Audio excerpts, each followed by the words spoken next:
vamos a empezar a estudiar el libro que más nos gusta a los cristianos, es la Biblia. Vamos a hacerlo en dos partes, esta introducción en dos partes, donde vamos a responder qué es la Biblia. Y vamos a hacer varias preguntas. ¿Qué, cómo, cuándo, dónde, por qué? Una manera didáctica para entenderlo. Y la segunda parte es cómo leer la Biblia. Unos principios claros. No le voy a dar todos los tips, pero sí los más importantes. Entonces,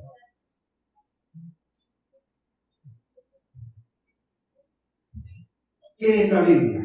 Empecemos. ¿Qué es la Biblia? ¿De dónde viene esta palabra? Esta palabra tiene una etimología del latín y también viene del griego, que literalmente significa libro, o libros, o los libros. Se usa este doble sentido, los libros o el libro. Ahora, vamos a dar una definición corta, clara, para que se la diga a todo el mundo cuando le pregunten qué es la Biblia. Es un libro que reúne los únicos escritos sagrados para los cristianos, que reconocen que es la palabra de Dios escrita para la humanidad en materia de la fe y las creencias más fundamentales de la vida. La Biblia no es un manual de cocina, no es un manual para escribir, trata sobre la fe cristiana y las creencias más fundamentales de la vida. Trata de la vida, pero de lo más fundamental. Entonces, la siguiente pregunta: ¿quién hizo la Biblia? ¿Quién la hizo? El libro que estamos estudiando. ¿El hombre hizo la Biblia para Dios? ¿El hombre decidió hacerla para glorificar a Dios? ¿O solamente Dios la hizo sin ayuda de nadie, sin por ningún medio, para dársela al hombre? Vamos a responder eso. Ahora, para responder eso hay un término importante, que es la revelación. La revelación. ¿Qué es la revelación? Es toda información o conocimiento que Dios nos presenta a nuestro nivel sobre Él mismo, sobre sus actos en la creación, su providencia y su mensaje. Es toda información o conocimiento. Hermano, no podemos abarcar a Dios, no podemos entender todo lo que es Dios, porque Él es un ser infinito. Nosotros somos seres limitados, pero Dios, por así decirlo, se rebaja a nuestro nivel y nos brinda información. ¿Qué es lo contrario a revelación? Lo contrario es investigación, es indagar, porque si yo pudiera llegar hasta el punto, pero no podemos llegar a Dios tan fácil por nuestros propios medios. Así que Dios mismo baja y nos da información. ¿En dónde está esa información? Ese conocimiento de Dios, su mensaje. Hay dos medios principales. Se llama revelación general y revelación especial. Son los únicos dos medios por los cuales tenemos información o conocimiento de Dios. La primera, revelación general, de manera rápida. Se refiere a lo que Dios ha revelado, es decir, el conocimiento que ha dado, sobre sí mismo por medios no escritos, sino naturales. En general, porque se da a todos los hombres y proporciona una revelación limitada o muy general de sí mismo, de cierta información que podemos ver de manera natural. ¿Cuáles son estos medios? La creación. Investigando la creación, viendo cómo se hicieron las cosas, cómo funcionan las cosas, podemos tener conocimiento de Dios. A esto se le llama la vía de la causalidad. A través de la creación contemplamos cómo fue hecho, razonamos a partir de la creación. El segundo medio es la intuición del hombre. Dios nos hizo a imagen y semejanza de Él y tenemos esa intuición directa hacia Dios. Eso es lo que los teólogos han llamado el sensus divinatis, o el sentido de la divinidad. Es una tendencia natural del hombre hacia la eternidad. Por eso tenemos muchas religiones, que es el sentido de la divinidad afectado por el pecado, buscando otra cosa que no sea Dios, pero es innegable lo que tiene. En tercer lugar, la conciencia del hombre, ese sentido de bien o mal, ese estándar por el que tenemos, demanda un legislador, alguien que define lo que es bueno y lo que es malo. Y en cuarto lugar, la historia de la humanidad, por medio de la providencia divina, los acontecimientos, los cambios que ha hecho la Biblia sobre personas y sobre culturas, sobre sociedades, de una forma en cómo se muestra Dios de manera general. En segundo lugar tenemos la revelación especial. ¿Por qué es especial? Porque se refiere a la intervención directa de Dios en el mundo de los hombres. Es especial porque proporciona un conocimiento específico y salvífico de Dios, y porque ha sido accesible a los pueblos específicos en tiempos y lugares específicos. Es un conocimiento que no se puede lograr meditando en la creación. Yo me despierto en la mañana, veo el amanecer y me imagino a Cristo en su obra y todo eso. Un conocimiento que Dios da de manera especial. ¿Dónde está ese conocimiento especial? En primer lugar, en las manifestaciones sobrenaturales. Si es una manifestación natural, pues una revelación general. Como es una manifestación sobrenatural, entonces es una revelación especial, un conocimiento especial. Por ejemplo, las teofanías, la voz audible del Señor, cuando llama a Moisés, cuando habla a través de los profetas en sueños, en visiones, incluso el mensaje que entregan ángeles, lo vemos en la Biblia, eso podemos llamarlo una revelación especial.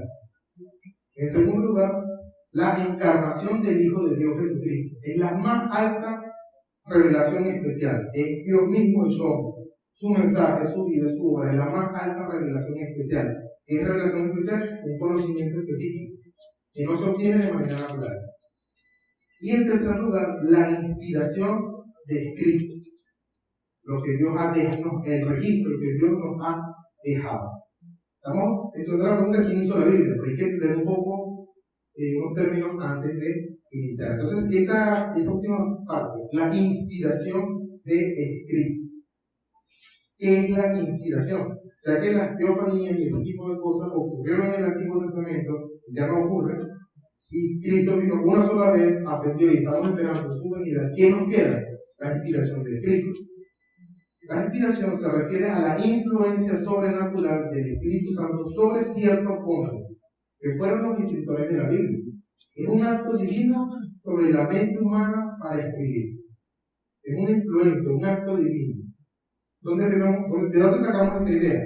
Primera de Pedro 1:21. Dice que nunca la profecía fue traída por voluntad humana, sino que los santos hombres de Dios hablaron siendo inspirados por el Espíritu Santo. Y según Timoteo 3:16, que dice: toda la escritura es inspirada por Dios. Ese soplido que da Dios sobre los hombres, una influencia que tiene el Espíritu Santo. Entonces, tenemos al Dios Trino. ¿Qué hace el Dios Trino? Un acto divino, una influencia del Espíritu, una inspiración sobre ciertos hombres, no sobre todos los hombres, sino sobre ciertos hombres. Estos hombres escriben y nos dejan la escritura. Entonces, ante la pregunta: ¿quién hizo la Biblia? Dios inspirando a hombres. Es la respuesta. Ni Dios solo ni el hombre solo. Dios inspirando a hombres. De hecho, los mismos apóstoles estaban conscientes de esto. Piensa en 2 de Pedro 1:15. Hablando Pedro diciendo: también yo procuraré con diligencia que después de mi partida, es decir, después de que muera, vosotros podáis en todo momento tener memoria de estas cosas. Y estaban conscientes, pero voy a procurar dejártelo por escrito, para que tengas todo esto. Y eso fue la tradición cristiana, teniendo esta idea de vamos a preservar estos escritos. Judas 17 también hace esa exhortación: tened memoria de las palabras que antes fueron dichas por los apóstoles de nuestro Señor Jesucristo. ¿Y dónde están esas memorias de los apóstoles? En la Biblia. Siguiente pregunta: ya vemos quién la hizo. Ahora, ¿cómo se presenta esta Biblia? Ya sé qué es, ya sé quién la hizo. ¿Cómo se presenta? Y la división más evidente de la Biblia es que tiene dos partes: Antiguo Testamento y Nuevo Testamento. Antiguo Testamento bastante extenso y el Nuevo Testamento. ¿Qué tiene este Antiguo Testamento? Primero se fue escrito en un periodo de aproximadamente 1046 años. Desde que se empezó a escribir hasta que se escribió el último libro. De toda la Biblia, el Antiguo Testamento constituye el 75% en hebreo, 1% en arameo. Es decir, el 76% de la Biblia es el Antiguo Testamento. Es extenso. Consta de 39 libros, ahorita vamos a ver cada uno. Y su enfoque terrenal es Israel, ese pueblo llamado Israel, es el enfoque que tiene esta sección. El Nuevo Testamento se escribió en un periodo de 50 años, es mucho más corto comparado con el Antiguo Testamento. El 24% está en griego común, en griego quineo, el 24%. Entonces, el 76% del Antiguo Testamento y el 24% del Nuevo Testamento. Uno es más extenso que el otro. Consta de 27 libros, la gran mayoría cartas de Pablo, y su enfoque es la iglesia. Entonces ya tenemos esa idea, ¿no? Israel y la iglesia, Israel y la iglesia. Y bueno, a raíz de eso hay muchos debates, pero venimos a estudiar precisamente esos dos puntos. ¿Cómo podemos hacer una relación sencilla y simple de estos dos puntos? Imaginen una flecha que va del antiguo hacia el nuevo. Va en ese sentido. En el primero están promesas y en el segundo cumplimiento. Ténganlo en mente así, sencillo. Se cargan promesas que están esperando que llegue el Nuevo Testamento. El Antiguo Testamento, ¿cómo está dividido? Es la sección más extensa del libro. La primera sección se llama la ley, o el Pentateuco, uno de los primeros 5 libros de la Biblia: Génesis, Éxodo, Levítico, Números y Deuteronomio. Se llama la ley, escrito por Moisés. La siguiente sección que le sigue a estos libros es la sección de los libros históricos: Josué, Jueces, los libros de Samuel, Reyes, Crónicas, Esdras, Nehemías y Esther. Toda esta sección es libros históricos. Los libros poéticos, lo que le siguen: Job, Salmo, Proverbios, Eclesiastés, Cantar de los Cantares. Y la última gran sección es los libros proféticos. Estos se dividen en dos: profetas mayores y profetas menores. Los profetas mayores son Isaías, Jeremías, Lamentaciones. Lamentaciones no es un escritor, Lamentaciones es un libro que escribió Jeremías, Ezequiel y Daniel. Y los profetas menores, que son el resto de profetas, desde Oseas hasta Malaquías, ¿no? También los 12. Ahora, no es mayor porque sean de mayor edad, o sea, más importante. Es mayor porque es más intenso, su contenido es más largo que los profetas menores. La gente debería llamarse profetas extensos y profetas sucintos, por así decirlo. Pero es la terminología que creo. El Nuevo Testamento, tenemos el Antiguo y el Nuevo Testamento. La primera sección son los evangelios: Mateo, Marcos, Lucas y Juan. Son generalmente biográficos, tratando de la vida de Jesucristo. El siguiente es el libro histórico, los Hechos de los Apóstoles. Luego le sigue una larga sección sobre las cartas paulinas, Romanos, Corintios, toda esa sección está bien. Luego le siguen las cartas generales, porque no están dirigidas a alguien específico: Santiago, 1 y 2 de Pedro, 1 y 2 de Juan, Judas. Y el último es Apocalipsis. Es un género aparte, aunque también es una carta circular. Por el contenido y por la forma en cómo se presenta, se le coloca una categoría aparte, un género apocalíptico. Entonces ya vimos cómo se divide Antiguo y Nuevo Testamento, la cantidad de libros cada uno. Ahora vamos a estudiar un poco los géneros literarios y sus escritores. Es importante tenerlo en cuenta. El género más común que tiene la Biblia es el género narrativo o histórico. Consta del 42% de toda la Biblia. Es decir, gran parte de toda la Biblia es una historia. Eso es lo que venimos a estudiar, una historia. El siguiente es de tipo ley, es decir, mandamientos directos que da Dios. Y un estudio muy bonito porque están leyes morales, leyes ceremoniales, leyes civiles, hay leyes que continúan, otras que no. Pero eso es lo que también conseguimos en la Biblia. Tenemos otro género, sabiduría. 5% de toda la Biblia es de tipo sabiduría. Otro género es poesía, mayormente en el libro de los Salmos. La diferencia entre poesía y sabiduría es que la sabiduría, aunque utiliza un lenguaje metafórico, es más aplicativo para la vida, con el prójimo. La poesía es más descriptivo o contemplativo, más de alabanza, aunque ambos utilizan a veces metáforas para la vida. También tenemos el tipo profético. No necesariamente lo profético es predicción del futuro, aunque también lo contiene. Involucra también mensajes especiales de parte de Dios para alguna situación. Eso también se llama profético. Tenemos el tipo evangelio, porque los 4 evangelios juntos hablan de la vida de Jesucristo. Y un género sumamente importante, que es el género discursivo, mayormente las cartas, aunque lo digo en lo que entiendo. El género discursivo son un tipo de literatura que es de argumentación, de lógica, es explicativo. No está contando una historia, está argumentando algo. Por lo tanto, este tipo de géneros son muy importantes porque nos explican cosas, nos aclaran cosas. El último es el género apocalíptico, que es un género de mucho simbolismo, de muchas imágenes para dar un mensaje. No necesariamente el Apocalipsis lo tiene. Otros profetas como Daniel también utilizan gran parte de este tipo de género. Escritores: Moisés, el 19% de la Biblia escribió Moisés, como el Pentateuco. Tenemos profetas como Jeremías, Esdras, aunque hay un solo libro de Esdras también escribió el libro de Crónicas, los últimos libros, así que realmente es extenso lo que escribió Esdras. Tenemos a Lucas, Pablo, Samuel, Isaías, Juan, Mateo, Salomón, David y otros más de 40 autores. Más o menos que es la diversidad y el porcentaje que cada uno tiene. Entonces, la siguiente pregunta importante: ¿qué historia cuenta la Biblia? Si el 42% es narrativo y hay ley y hay explicación, ¿qué historia cuenta la Biblia? Y para ello vamos a utilizar un cuadro no lo pueden ver, yo lo voy a explicar de todas maneras. Vamos a dividirlo como diferentes secciones, con diferentes colores, para que no se nos olvide. Entonces, el primer tema que trata la Biblia de manera general es la creación.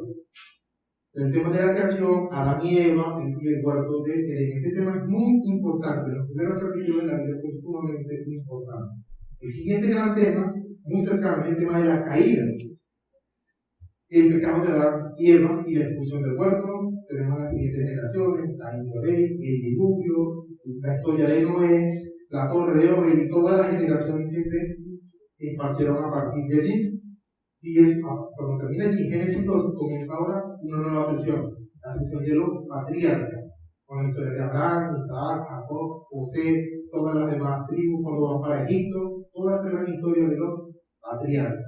A eso le sigue una siguiente sección, el Éxodo y la tierra prometida. Tenemos el libro de Moisés, las 10 plagas, el Mar Rojo, el monte Sinaí, en el desierto, la entrega de los 10 mandamientos, todo el periodo de Números, todo el periodo del desierto hasta que llegan a la tierra prometida. Y eso incluye el periodo de los jueces. Cuando llegan a la tierra prometida, no llega David, soy rey. No, hay un periodo en el que cada tribu está por su parte, hay como esos líderes llamados jueces, hasta que entramos a la siguiente sección, la sección de los reyes y el templo con Salomón. Después de Samuel, pues empieza el periodo de los reyes con Saúl. Su periodo no fue muy largo y le continúa David, y a partir de ahí, toda la generación. David y Salomón. Cuando llega Salomón, como es la cúspide, el punto más alto en prosperidad en el reino. Pero ocurre algo al final, después de la muerte de Salomón, que el reino se divide. Aquí estamos en el periodo de primera, segunda de Reyes, primera, segunda de Crónicas. En este punto. En la parte de arriba queda la tribu de Israel, o el reino de Israel, que se conforman 12 tribus. Capital era Samaria y los asirios terminan destruyéndolos al final. En la parte sur, que era Judá, cuya capital es Jerusalén. Y también, a poco tiempo después, los babilónicos lo terminan destruyendo y ocurre la deportación. Ahí estamos en la historia de Daniel, cuando se lo llevan. Está en el sur, no en el norte, en el sur. Y está el periodo del exilio y después otra vez vuelven, más adelante ya estamos hablando de Esdras, Nehemías, cuando vuelven otra vez a la... Pero no es lo mismo, ¿se acuerdan? Pero no es lo mismo. A partir de ahí un silencio, 400 años de silencio, a la espera de algo. ¿Quién espera? Nuevo Testamento. Viene Jesucristo. El nacimiento, muerte y resurrección de Jesucristo, su mensaje, su vida. Y a partir de ahí comienza otra sesión, que es el Pentecostés y la proclamación del Evangelio, las cartas de Pablo, el libro de Hechos, y empieza a salir adelante el Evangelio. Y la Biblia también cuenta de una nueva creación.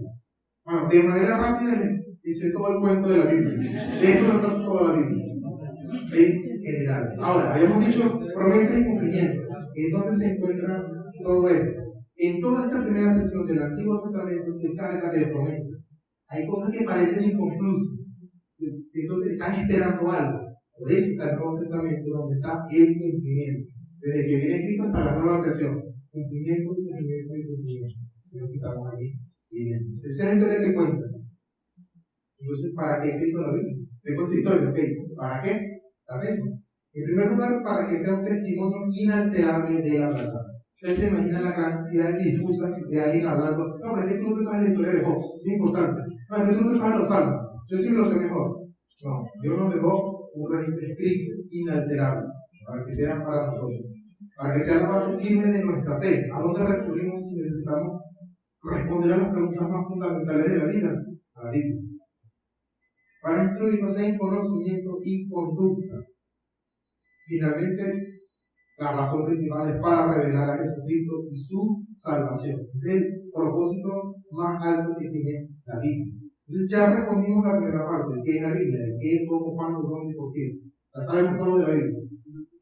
Sin embargo, vamos ahora a estudiar cómo leer la Biblia. Por supuesto, lo más claro, ya da el principio al fin. Pero hay 3 principios fundamentales sobre los cuales se construyen todo lo demás, y es lo que vamos a aplicar en toda esta ponencia. Y esto mismo lo vamos a aplicar y lo vamos a ver en vivo y en directo. 3 principios fundamentales que tengo que tomar en cuenta a la hora de leer la Biblia. Ya vimos todos los géneros, la cantidad de libros que debo tomar en cuenta. 3 cosas. principal. Observar el desarrollo histórico y progresivo. Es un desarrollo, es una historia que se va desarrollando de manera progresiva. En segundo lugar, tener en cuenta cómo la Biblia se considera a sí misma. Nos han dado cuenta que la Biblia se explica a sí misma. ¿Cómo vemos eso? Y en tercer lugar, que Cristo es el centro y la meta de la Biblia. Vamos a desarrollar esos últimos 3 puntos para cerrar esta primera parte introductoria. Desarrollo histórico y progresivo. Lo primero que tenemos que tomar en cuenta a la hora de leer la Biblia. Es decir, que hay un hilo conductor en toda la historia de la redención. Si vieron que hay un principio, una línea, se divide el reino, pero la fe se sigue. Hay una historia, es una sola historia. Hay muchos eventos que suceden, pero es una sola historia. Cada vez hay un mayor aumento de revelación especial. Cada vez que vamos avanzando en la historia, vamos entendiendo más cosas. Corazón pasó aquello. Y queda la expectativa de algo más. Hay una continuidad y también una discontinuidad. Hay cosas que siguen, otras que ya no siguen. Eso por un momento. Eso es importante tenerlo en cuenta. El Antiguo Testamento anticipa y nos prepara para el Nuevo Testamento. Quizás hay cosas que, pero no entiendo por qué estoy leyendo esta historia. Ya va, léela, apréndetela, que cuando llegues al Nuevo Testamento vas a entender por qué. Entonces es importante porque es un desarrollo progresivo, histórico. Y el Nuevo Testamento finalmente cumple todo lo que falta del Antiguo Testamento. ¿A qué nos lleva de manera clara todo esto? Que el mensaje de salvación se desarrolla a través de una historia. Tenemos que conocer una historia para poder entender completamente el mensaje de salvación. Si es una explicación, si hay que hacer algo, pero tienes que conocer una historia. Eso es la razón por la que tenemos la Biblia. Ahora déjenme hacer una ilustración para que quede más claro todo lo que hablé. Imagínense una línea que tiene una flecha que va de principio a fin. Tenemos al Antiguo Testamento por un lado y tenemos al Nuevo Testamento por el otro. ¿Cómo es esta historia que va a desarrollar? ¿A qué lo podemos comparar? La analogía más cercana, no completa, pero más cercana, es una semilla que se convierte en un árbol. Poco a poco, de la semilla pasa a una rama, a un arbusto, va creciendo hasta que finalmente tiene los frutos en el Nuevo Testamento. Y yo estoy casi seguro que todos sabemos que toda la madera del árbol no está metida en la semilla, y todas las hojas están envueltas en la semilla, pero esencialmente está allí y se va desarrollando. ¿No? Porque tiene todo empaquetado y le digo los derechos de comprimir. No, sino que va creciendo, va nutriéndose y va llegando hasta el fin. A todo ese progreso es lo que llamamos la historia de la redención. Todas esas promesas. Hay cosas, incluso desde Génesis, que son parte del Evangelio. Y que el Nuevo Testamento nos explica por qué. Entonces tenemos un desarrollo que va en aumento, desde lo más simple hasta lo más amplio, lo más al cumplimiento. Ese movimiento se llama de la promesa al cumplimiento. Ese movimiento que va de lo más simple, y quizás no entendamos mucho, hasta que llega, es lo que decimos que va de la promesa al cumplimiento. Otra analogía. ¿Cómo se produce este movimiento de la promesa al cumplimiento? ¿O de qué manera? Es que el Antiguo Testamento tiene o contiene ecos y patrones que van desde el Antiguo hacia el Nuevo. ¿Cómo nos prepara el Antiguo Testamento? Por ejemplo, una analogía muy bonita que seguro muchos lo habrán hecho. Imagínense que hay una piscina. Eso es una piscina. Una piscina. Para un momento. Yo estoy aquí y ella está en el otro lado. Yo estoy al frente del Antiguo Testamento y a lo lejos está el Nuevo Testamento. Yo no sé si alguno les ha gustado agarrar una piedra plana, agarrarla y lanzarla. Y que empieza a rebotar hasta que al final cae. Más o menos es una descripción así. Empieza a saltar, se repite hasta que llega al final. Para cada salto que vemos desde que la lanzamos hasta que llega, en el Antiguo Testamento son eventos que suceden. Evento 1, evento 2, evento 3, evento 4, va como repitiéndose eventos. No es los mismos eventos, pero son muy similares, hasta que llega un evento final en el Nuevo Testamento.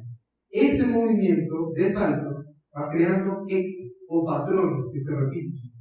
La historia, Dios libera al pueblo en el éxodo, que nos vuelve a liberar en otro, nos vuelve a liberar, y nos está enseñando allí. Esa es una forma de verlo, nos prepara para ir avanzando hasta que llega al punto final. Entonces, el desarrollo progresivo e histórico. Lo primero que tenemos que tomar en cuenta, me está contando una historia y me está preparando para poder entender algo más adelante. En segundo lugar, que la Biblia se considera a sí misma. La Biblia no está por aquí, ahí está. resuelvan ustedes. No. La Biblia se considera a sí misma. ¿A qué me refiero con eso? Que hay temas que se presentan al principio y se explican más adelante en la historia. Si hay cosas que no entendemos al principio, espera, y se va a explicar más adelante. Por ejemplo, en la historia del Éxodo, se explica mejor cuando leemos el Salmo 78, Salmo 114, 136, que habla del juicio de Dios, de la misericordia cuando lo está guardando. Uno puede, ok, ahora entiendo un poquito mejor qué sucede allí. O los profetas, cuando explicaban la ley de Moisés, que le decían, no, pero no hagan esto. Moisés dijo, ok, ahora entiendo por qué Moisés escribió esto, porque estas cosas iban a pasar. O Daniel, por ejemplo, que tuvo que interpretar a Jeremías. Él no entendía, le entendía un ángel y le empieza a decir, ahora entiendo qué fue lo que dijo Jeremías en cuanto al exilio. El Nuevo Testamento completa y explica al Antiguo Testamento. Pero primero hay que leer el Antiguo Testamento para saber qué está explicando. Ejemplos de cómo hace Jesús con Nicodemo. Cuando se le acerca a Nicodemo, que tiene que nacer de nuevo, pero ¿cómo hago para nacer? Y le dice, así como la serpiente en el desierto fue levantada, así es necesario que el Hijo del Hombre sea levantado. Y la pregunta es, ¿cuál serpiente? ¿Qué fue lo que pasó en el desierto? Que se levantó la serpiente, a lo cual Jesús está diciendo, así como se levantó, así es necesario que el Hijo del Hombre sea levantado. Hay que leer el Antiguo Testamento para entender esas alusiones que está haciendo el Nuevo Testamento. O las profecías que se cumplen en el Nuevo Testamento. Vemos a Mateo cuando dice, y se cumplió la escritura cuando se tal cosa, y se cumplió tal, o para que se cumpliese la escritura. ¿Cuál escritura? Hay que leer el Antiguo Testamento. Porque la Biblia se considera a sí misma. O el ejemplo más claro, cuando Pablo habla de Jesús, que es nuestra Pascua, que nuestra Pascua ha sido sacrificada. Y si nunca hemos leído que es la Pascua, en el Antiguo Testamento, ¿cómo vamos a hacer esa conexión? Entonces, ahí es esta importancia de leer el Antiguo Testamento. Vamos a hacer otra ilustración para entender esto. Porque me encantan las ilustraciones, y pudiera hacer ilustraciones toda la vida de la Biblia. Imaginemos un libro, la Biblia, un lado mucho más extenso que el otro. Tenemos por un lado el Antiguo Testamento y tenemos por otro lado al Nuevo Testamento. Esas dos grandes secciones. ¿Cómo se considera a sí mismo? Bueno, lo primero que vimos es que hay un desarrollo progresivo, va del antiguo hasta el nuevo. Es decir, hay una línea por debajo, como si estuviese dando la base, ¿no? Una línea corta, una flecha corta, pero le proporciona algo al Nuevo Testamento, el Antiguo Testamento. ¿Qué le proporciona? Lo primero que vimos, eco y patrón. O sea, le proporciona algo. El Antiguo Testamento no va a explicar el nuevo porque no ha llegado, pero le da como cierta, le da el campo de terreno para que eso que se va a desarrollar. Le proporciona un contexto histórico. Cuando hablamos de Jesús, hijo de David, hijo de Abraham, o David, hijo de Abraham, que lee el Antiguo Testamento, no le proporciona este contexto. También un contexto anticipativo, de cosas que suceden y ya lo están preparando, profecías.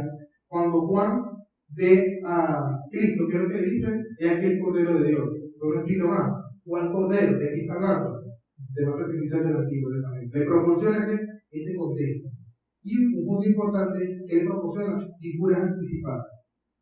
Ciertas figuras, hombres, Moisés, David, ciertos profetas, ciertos eventos, se lo está proporcionando el Nuevo Testamento. No lo va a explicar, lo está dejando leer. Mira que eso se va a utilizar. Como cuando los niños tienen los colores no pintan ni dibujan solos, pero están allí.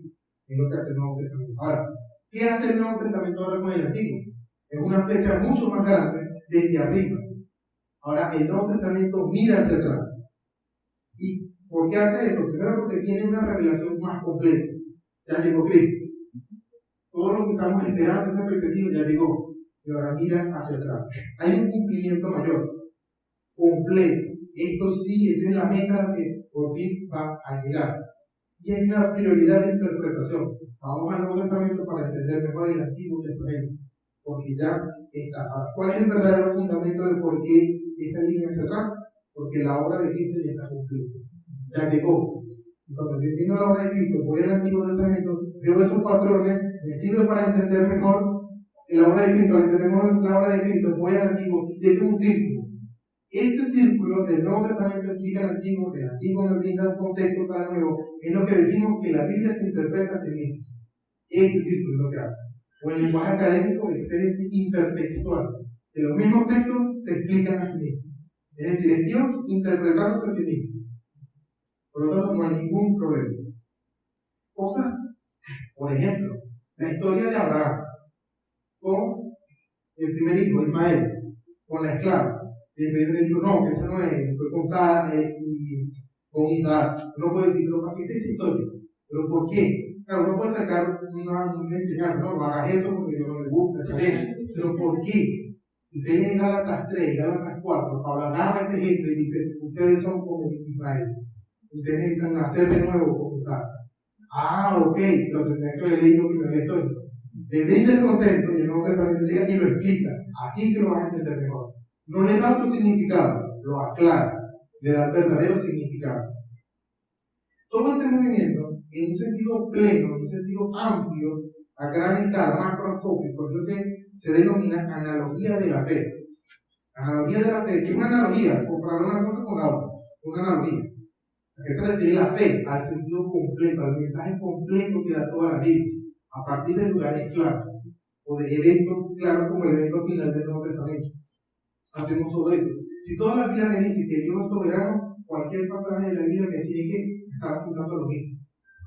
Si la salvación es por sustitución, Cristo vino a morir por nosotros, todas esas figuras deben apuntar a lo mismo, porque la Biblia se fija a sí misma, no sale de allí. En un sentido más particular o más específico, muy parecido a la analogía de la fe, la analogía de la Escritura.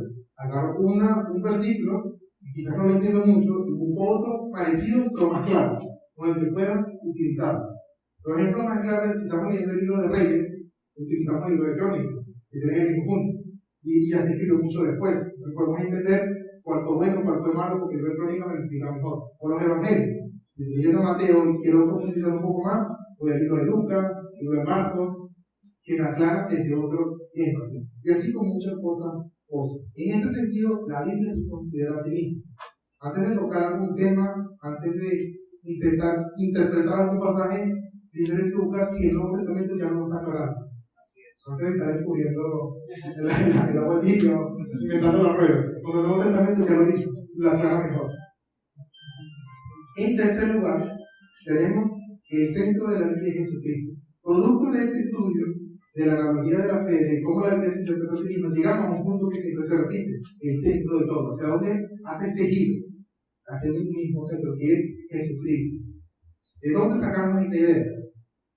Juan 5:39, Jesucristo hablando con los fariseos, le dice, escudriñad las Escrituras, porque a vosotros os parece que tenéis la vida eterna, y ellas son las que dan testimonio de mí. Y más adelante le dice, porque si ustedes creyeran a Moisés, me creerían a mí, Jesús, porque de mí escribió él. ¿Se han puesto a pensar eso? Que Moisés escribió de Jesús. ¿En qué parte del Pentateuco dice que está Jesús allí? Porque no lo dice, pero lo dice como por eco, por figura. Está preparando. En ese sentido, Moisés escribió de él claramente. Cuando vemos todos los sucesos que pasan. Lucas 24. Después de la resurrección de Cristo, están los dos discípulos que no sabían que tenían al mismísimo Jesucristo resucitado al lado. Están conversando, pero no saben qué pasa en estas cosas. Y Jesús les recrimina, o les exhorta, dice, no era necesario que Cristo padeciera estas cosas y entrara en su gloria. Y comenzando desde Moisés y siguiendo por todos los profetas, todo el Antiguo Testamento, declaraba en todas las Escrituras lo que de él decía. ¿Cómo? A través de eco, figuras, eventos anticipados que van rebotando hasta que llega la hora de Cristo. Primera de Pedro también comenta este punto, dice, los profetas escudriñando en qué persona y en qué tiempo indicaba el Espíritu de Cristo que estaba en ellos, el Cristo estaba en el Antiguo Testamento, orquestando todo. Anunció de antemano los sufrimientos de Cristo y las glorias que vendrían tras él. Entonces, el centro de la Biblia es Jesucristo. Hagamos un resumen de estos puntos. ¿Qué aspectos nos está anticipando? Primero, que la salvación es por gracia. En el Antiguo Testamento ya lo prefigura. Ese obrar de Dios por pura misericordia es una forma de mostrar algo más adelante que va a suceder. Cuando el pueblo de Israel sale de Egipto a la tierra prometida, no significa que de ahí se lanzaron para el cielo todo. En el camino respondieron por desobediencia. Pero esta historia me está enseñando que Dios es que se encarga de sacarnos de un reino que vamos ahora, por medio de una historia. Que la obra, también nos explica, nos comenta la obra de redención anticipada, a través de actos redentores que hace Dios en el Antiguo Testamento, terrenales, por supuesto, la necesidad de un mediador prefigurado. En el Antiguo Testamento vemos en muchas ocasiones como Moisés intercede, Señor, no hagas esto, o los profetas intercediendo también. En ese punto ya se está preparando la mente para el mayor y más grande mediador. También se profetiza a Jesús como el Mesías, tanto prefigurado como anticipado. Esa profecía que están esperando su cumplimiento está allá, pero también Mesías prefigurado. En resumen, el Antiguo Testamento promete a Cristo y el Nuevo Testamento nos trae a Cristo, pero en todo Cristo está presente. El Antiguo Testamento nos prepara, lo promete y el Nuevo Testamento leemos que ya llegó, pero en todo Cristo está presente. Eso es lo que llamamos cristocentrismo, y que ya está en el centro. Ahora, otro gráfico, me encantan los gráficos, para culminar este punto de Jesucristo como el centro de la Biblia. Tenemos el Antiguo y el Nuevo Testamento, una línea de tiempo. Siempre vean eso, una línea de tiempo, del Antiguo al Nuevo Testamento. Y tenemos un punto clave, un punto importante que marcó dividió hasta la historia de la vida, la obra y la muerte de nuestro Señor Jesucristo. Está en todo el medio. Al final, imagínense que está un sol, no se ve mucho, pero hay un sol, muy brillante. La gloria eterna, la gloria escatológica, esa gloria perfecta, está allá. Esa luz es tan brillante que pasa a través de la cruz y va dejando como una sombra atrás. Va tirando hasta atrás. Esa sombra que pega deja como una marca, como si fuese un sello, con todo lo que va a atrás. Y a medida que vamos leyendo la Biblia, se van creando esas sombras. Es todo lo que vamos leyendo a medida que nos vamos acercando a la cruz. Desde Génesis capítulo 1, poco a poco. Cada rayo, cada sombra que va pegando en el piso, en toda esta historia, que deja una marca. Y eso es lo que nosotros estamos leyendo. No es que el nuevo dice, esto es así porque me da la gana. No, es que Dios ya orquestó todo para que el Antiguo Testamento ya simplemente al ver a Cristo, eso encaja. Como cuando tienen los jueguitos que encajan las piezas, es lo único que encaja Cristo. La cruz de Cristo es lo único que encaja ahí. Es la única explicación. Así se ve en el Antiguo Testamento. Sombra de Cristo. Esa luz le pega y esa sombra deja una marca. Eso es lo que vamos a estudiar. Eso es lo que vamos a hacer en todo este taller. Ver esas marcas, ver esas sombras, esos sellos que quedaron en el Antiguo Testamento. En el Nuevo Testamento, ¿cómo se ve? ¿Cómo se ve esto? Hay una relación bastante cercana dentro de la misma obra de Cristo y lo que está en el Nuevo Testamento. ¿Por qué? Porque la obra de Cristo nos trae el Evangelio, el contenido, la esencia misma del Evangelio. Y el Nuevo Testamento nos da la teología de ese Evangelio, la explicación. Entonces, al entender la teología de las cartas de Pablo, entiendo mejor el Evangelio. Al entender mejor el Evangelio, entiendo por qué Pablo está explicando eso. Y así es una relación muy cercana, porque prácticamente la misma. Uno es la esencia y lo otro es la explicación. En conclusión, la vida, la obra y la muerte de nuestro Señor Jesucristo son el paradigma del mensaje bíblico. Es el estándar, es el molde de todo el mensaje de la Biblia. Siempre vamos a ver redención, siempre vamos a ver Dios obrando para salvar, siempre vamos a ver mensajes de parte de Dios por profeta, lo mismo que hizo Cristo, el mensaje más alto. Cuando uno entiende eso, se da cuenta de que toda la Biblia habla de Cristo. Es prácticamente imposible ya no ver a Cristo en el Antiguo Testamento, de toda esa marca que deja ahí. Entonces, esas son las tres claves para entender. Es una historia que va aumentando, progresiva. En ese progreso, la Biblia se va explicando a sí misma, y ese centro de toda la explicación es Cristo. Esos tres elementos es lo que vamos a ver en toda la ponencia de hoy. Por supuesto, mucho más complejo, con otras explicaciones más profundas, pero en esencia es practicar eso. Entonces vamos a tomarnos un descanso, unos 10 minutos, 10, 15 minutos, y continuamos con la ponencia.